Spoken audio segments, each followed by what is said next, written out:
I want you to think about it while you're talking. All right, I'm thinking about it.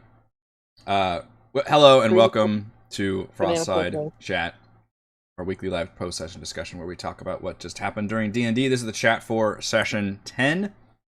Not watched that session yet, please go do that now because there will be spoilers. I am your Dungeon Master Eric, and joining me for this Frostside Chat is Valravn's player Chris. Hello. Frey's player Heather. Hi. Edmund's player Raymond. Hello. I also have puppies And the puppies. and a cat. So you guys met the Dwergar. That was the thieves. Yes. So, Nobody in town, in fact, was the instigator. nobody in town. So I'm not going to say we wasted a session because we had fun and it was funny, so it's fine. This was my But dilemma. nothing we did last session actually had an impact here, right? Okay, you could say no. Yeah, it's okay. It's all right. We had fun with our Dalton. What you did forced me to. I didn't know what you guys were going to do, and I didn't know how to present this information. Basically, the whole point of this was like it could be as simple as, in terms of the last session, not even this one, was you guys hunted around, found the tracks, and you followed the tracks to the base, and that's it. It could have been that simple. So We are not that simple of a group here. I mean, I think. Well, here's the thing. I think there's, and this may be a little meta from the players. When you go into a quest, you kind of have you get some like early preconceptions of what kind of quest you're dealing with. And I think, well, by virtue of just latching onto this plan, I think we all kind of just assume this is one of those like I don't know, like light combat, more detective work type quests. Mm-hmm. You know, I'm trying to think of a good example. More of like a series of like social encounters, investigating the town, and doing all that kind of thing. I don't think any of us thought this ended in a dungeon. I don't think any of us thought. Are you disappointed? Are you surprised? Are you shocked? I was surprised when it was like a bunch of dwarves that no one knew, because we all assumed it was just like a local robber. We're gonna like to solve a local town's problem. Yeah. So on the one hand, I'm really certain y'all were not going to solve anything with your toilet paper boat. I wanted to respond in a way, but I can't modify my plans too much. And at some point, like your preconceptions were incorrect. Right. Yes. And it was in fact an outside job. Yeah. So it was more like meta incorrectness. Mm-hmm. At us looking at a quest line, going like, okay, we think we know what kind of quest line. I think you guys. It was not that kind. Yeah, of you quest. immediately assumed that, and you went down that path real hard instead of doing more investigation work and trying to figure out, what is behind everything and going on. I wasn't going to let you know too much information to begin with, but. But what was what would have been the actions that would have led to like just the quest proper without any other obfuscation? If somebody had said, all right, I'm going to go outside, I'm just going to search around the tracks, because I think several times they meant, this is, again, last session, not this one, about, I'm just going to try to, look around for tracks in the town and search the area, and at some point you would have found those same tracks that you basically found, because they just take that same path. All right, yeah. I think that may be like a mental image problem, personally, because I'm imagining there's no such thing as tracks, at least in a long-term sense. Yeah. So is that not the case? It makes me think that there wouldn't be tracks because he kept saying the wind picks up, and I mean it's snow. Everything's going to be covered within like maybe an hour. So it's because that was my mental image. It's just a land just coated in snow. Yeah. I didn't even think about track. I don't know if anybody else did. I mean, hell, you guys started session 1. Some of you started following tracks.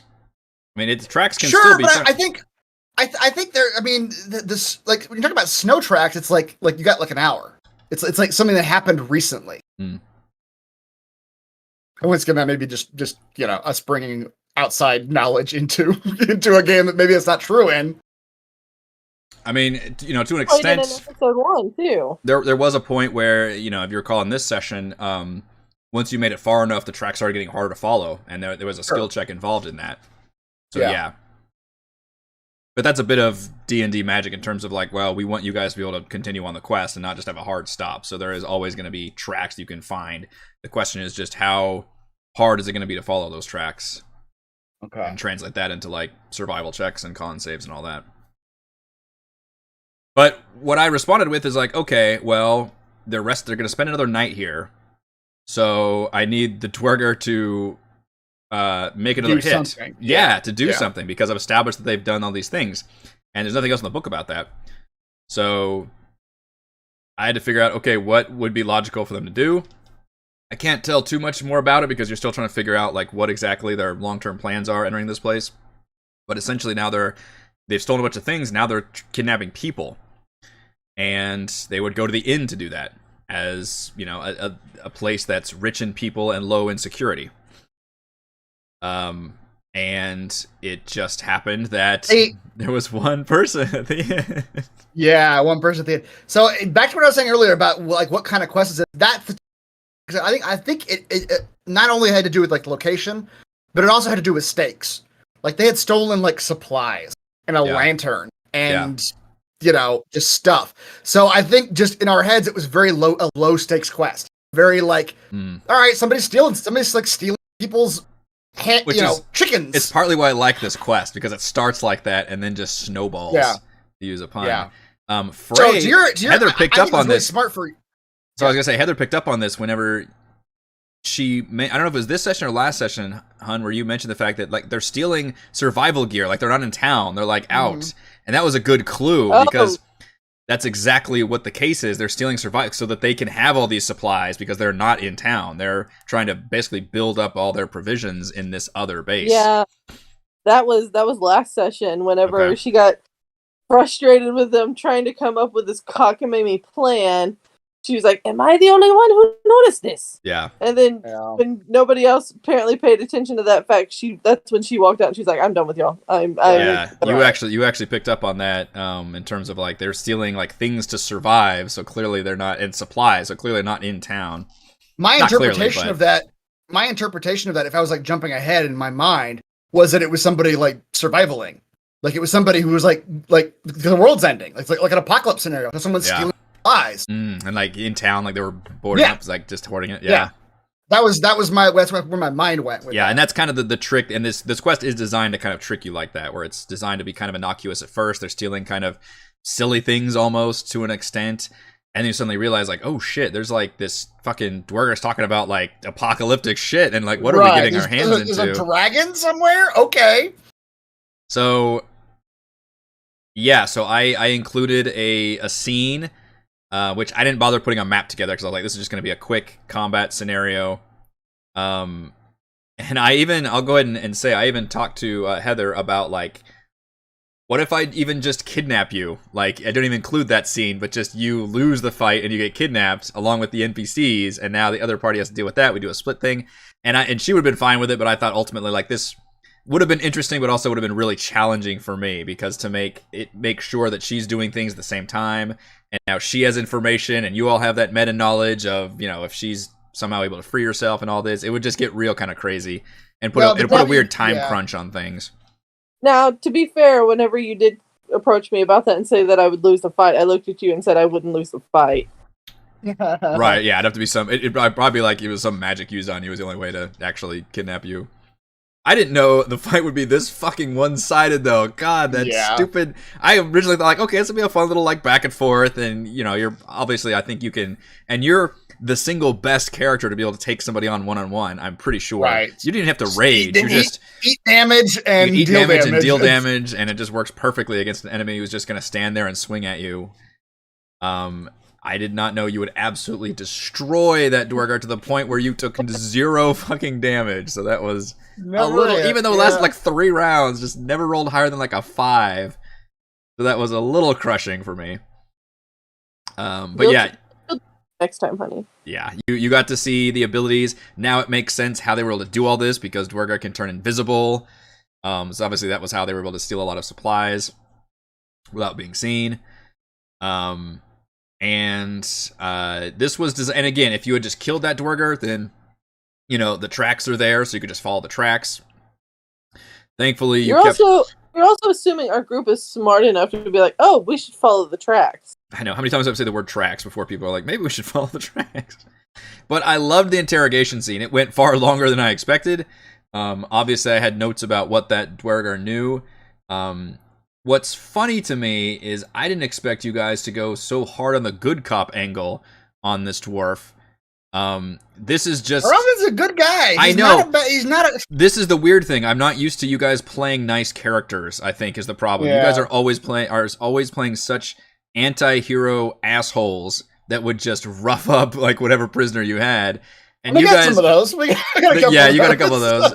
But I was like, oh my gosh, this scene is going to go way longer because this is a very, hostile prisoner that is just absolutely. And in fact, in the text, it says the only thing you can use is intimidation. Like they will not respond to anything else but browbeating and threats, basically. Mm-hmm. If you notice, I never had anybody make a charisma check, though. I just kept the role-playing scene going because I enjoyed it so much. Everybody was engaging in a really fun way, doing just different shit, weird shit, and you guys kept it going. And I was like, you know what? This is going to be a fun chance for me as a DM to just impart some cryptic and tease some information. I don't want to gate any of that behind any skill checks. I appreciate that, but I can't say too much with two other players here. I will cryptically say, you have not given Valravn a chance to use... Sorry, you cut out. Really? To use which? His secret yet. I keep trying to use it, and you just keep not letting me do it. That's a good point. I think just because, conversations are fine. Conversations are fun, and, you want going. That's true. Fine. But and you were trying to go hard on it, and I probably would have had that happen had it been persuasion at all been effective. Yeah. But as I tried to instill, these dudes are not. You really can't play good cop with them. They are hardcore. They're only going to respond to one thing, and that is violence and threats. Yep.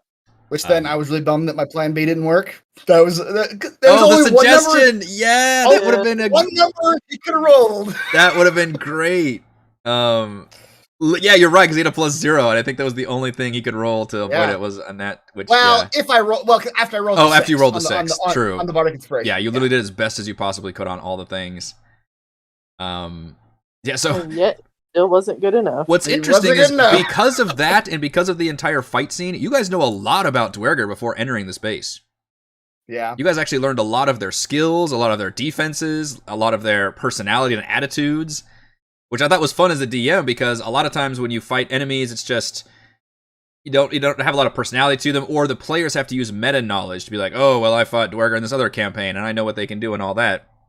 And it's tough to separate that from your character. And I thought this was a really fun chance to, act as the classic single enemy in front of the dungeon, where it's shows you what you're kind of up against. And you got to see a lot of that, including the fact that. I think it was also and I think your extra scene helped in this too, in terms of motivating us, because it went from stakes thing where we were like, we'll just sort of f around and make a story about come rob us, because we thought they were just straight up thieves, right? To no wait, these are slavers. Yes, that's what we learned. No, these are straight up. Yes, it escalates a bunch. Yeah, they're planning something big. They're starting to kidnap people. They're very hostile and mean and violent, disregard for everybody. Yeah, this went from this is a fun little kooky,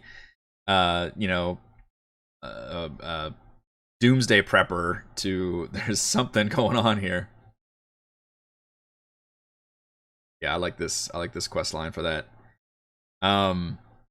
So that took a big chunk of the session, was the interrogation scene, which was great. I liked it. As a DM, I had no idea what to prep. I didn't even know if they would survive to get the interrogation. No clue. I prepped pretty much all of this dungeon, just in case you guys made a beeline. We follow the tracks, we make here immediately, and we start doing this dungeon, basically. Yeah.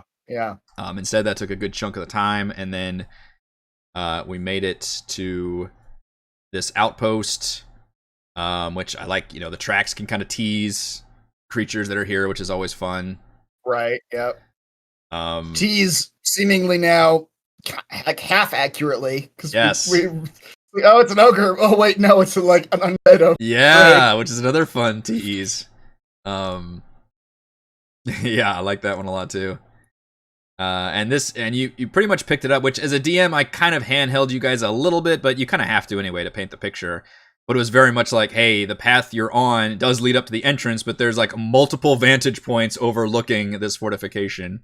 Yeah, I feel like you kind of do have to like I think give you that do. to it, because I mean, the other option is to surprise them, and it's like we saw it. Like, wouldn't we have seen this like down the path? Yeah.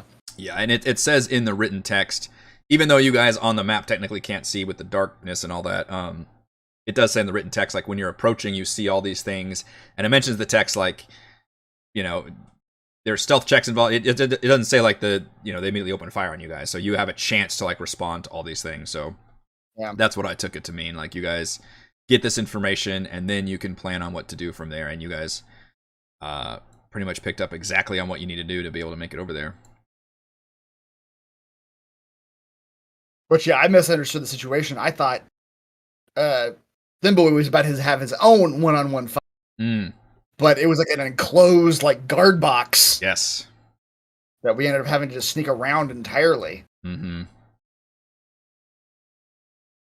Yeah, which technically, as I mentioned, he didn't have that information when he first went in there. I just put him on that eastern side and mentioned the fact that he could see that it looked like it was clear the rest of the way. And then once you guys actually made it around, you saw there was no way you could see to get in there necessarily. Now, if you wanted to try, somebody who was small might have been able to squeeze through the bunker windows. If you want to try to do it that way, obviously that gets real tricky with the stealth and perception and all that. To try to do it stealthily. I think my fear was I don't know if my fear is accurate, but my fear was that was like a guardhouse, like that would like the person in that place could alert the main fortress in the back. Yes. And there was, if any of us tried to like breach the bunker, that could have happened. Yeah, you're walking a very tenuous line when you're infiltrating for sure. But yeah, and then you guys made it past the basically second little stealth area. And then there's a pretty obvious way to stealth inside, and I honestly tried to make it pretty obvious because it's not like it's super hidden or anything. You guys can see this frozen waterway, and then the path that you take, it's just kind of the way it's designed is, just reminds me of playing like a game of Dishonored or whatever stealth game you see. Is you have to explore around a little bit, but generally you can see the areas of like, okay, I can make my way in, like a Deus Ex or something. Like, okay, this is the area I need to crawl. This is the vent, so I can make it inside. Yeah. And generally, I feel like it's kind of like almost the point of exploration is like, if you're looking around and trying to find ways in, obfuscating that's not gonna get you anywhere. And due to the size of this map and the fact that there's towers everywhere, you kind of have to handheld the players a little bit and not let them literally take their tokens and just fuck around. I really appreciate you did that, because that would have been a pain in the ass if we had all been like, trying to stealth with the party this way. I'm moving my token. Yeah. I appreciate you. We were on a map, but you kind of theater the mind it. Yeah. With like, all right, you guys can see the map, but also like I'm telling you what you see and I'm telling you where you move. This map is a little problematic because it is one. It was built as the 1 square equals 10 feet. Oh. And I had 2 choices. I could either keep it that way when it had all the tiny tokens. It subdivided. Actually, I had to subdivide the grids if I needed to. Or, and this is what I ended up doing, is I blew the map up to twice the size, which is what I did. And that means we can have regular size tokens, but the map is far larger. Right. But still not big enough where it's horrible. But if when you look at this outside area, it's like, oh my God, I just gotta, I have to kind of montage them through a lot of this because it's just gonna be a pain in the butt. Sure. Now, once you guys are inside, it's probably more of a standard dungeon crawl. Where you can actually move your tokens and go room to room, and I don't have to do that as much, but it's still a little bit on the large side to where I was like, I need to kind of do that. Yep. And thankfully the timing worked out. It was either going to be, with as long as that was, it was either going to end it right when you made it to the outpost or when you made it inside of the outpost, depending on what happened. Or if you trigger a fight, that was going to be more tricky because I was like, depending on when you trigger it and like how that fight happens, then I do it somewhere there.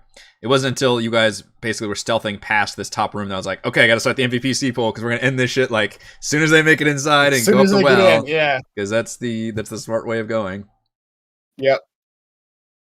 So the infiltration, it's tricky, you know, with D&D, you kind of have to do the hand-holding a little bit, like, but it felt like you guys responded pretty well to that. I hope I didn't railroad too much, but it was like, here's the path, and then you made the stealth checks to go around. You got to do some fun things by putting Frey on the shoulders and all that.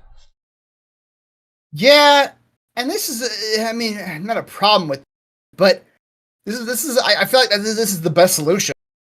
In that stealth games, for very good reason, are player, right? Yes. Like if you're trying to stealth, you're only responsible for the movements of your own body. Yes, that's true. And the minute you were like, okay, there's 5 of you, now what everybody's trying to stealth at like separate places, like it just stops. That where it starts working against you, which the group check is I think a good solution where you just kind of move as a party. Yes. And then just have to make some of you can kind of cover the other ones that are not so stealthy, essentially. Exactly. Which you guys were right on the bubble, and Rochelle made a good point about like what happens if we tie. I'm honestly not sure what happens if it ties. Yeah, it's because I forgot there was only 4. Yeah. So I was leaning towards just giving it to you because it's just more fun. I think if you guys infiltrate at least that far successfully. But I like the fact that she had to do a little bit extra work to be like, okay, let me, throw her. I was waiting for somebody to do something like cast a spell, make a check, like do something to push it over the edge. And I'm glad that she made it a little bit further. What I was waiting to do, which you called me on it appropriately, that this is a group check. You can't just wait to see what everybody else does and then join in. Yeah. Whereas I was gonna if everybody failed or two people failed, I was gonna step.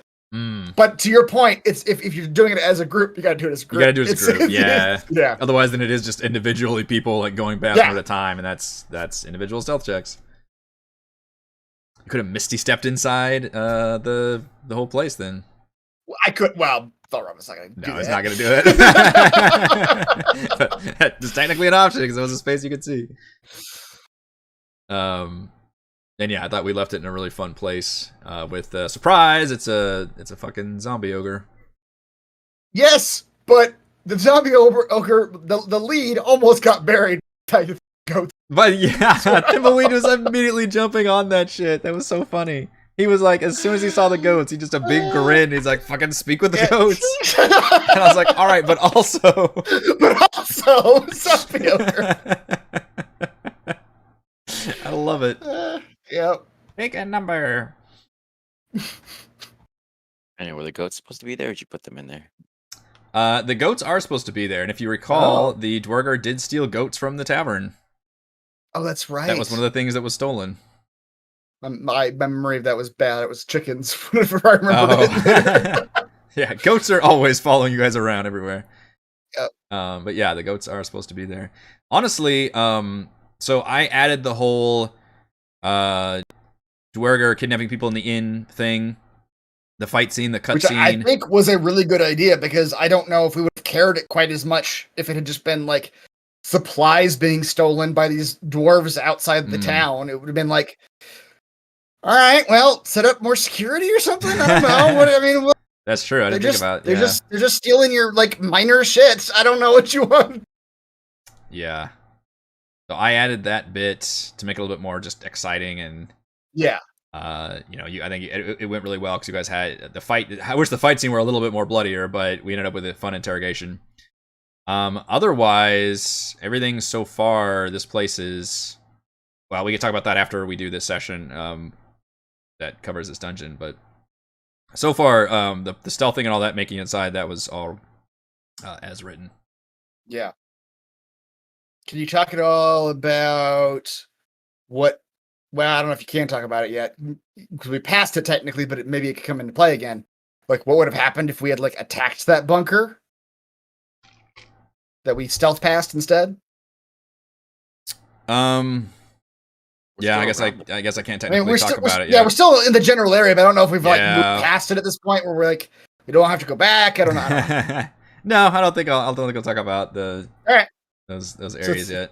It's still a possibly a play. Yeah, we'll table that for next time's discussion. Anything else about session 10? So I enjoyed it a lot. I think we did half of the social stuff, and then we just got. I don't think we did. Well, technically, Frey had a combat encounter, but we almost had 2 sessions in a row with no combat, which would be pretty crazy for me. Yeah. But I did force a combat encounter on Frey. It was. That's right. It just took. I dealt no damage. Yeah, it's like Yep. the combat. It was so one I sided. know it really Yeah. was. It was just her Terrible. hacking a door for a while. Oh my gosh, so terrible. All right, I think that will do it for this week's Frostside chat. Thank you to Chris, Raymond, Heather, I believe, signed off at some point. Yeah. Thank you to all the fans for watching, and we will see you next week. Maybe look for any updates about me about next week's schedule. Now that I'm thinking about it. See you later? See you question later? mark? Question mark. We'll see.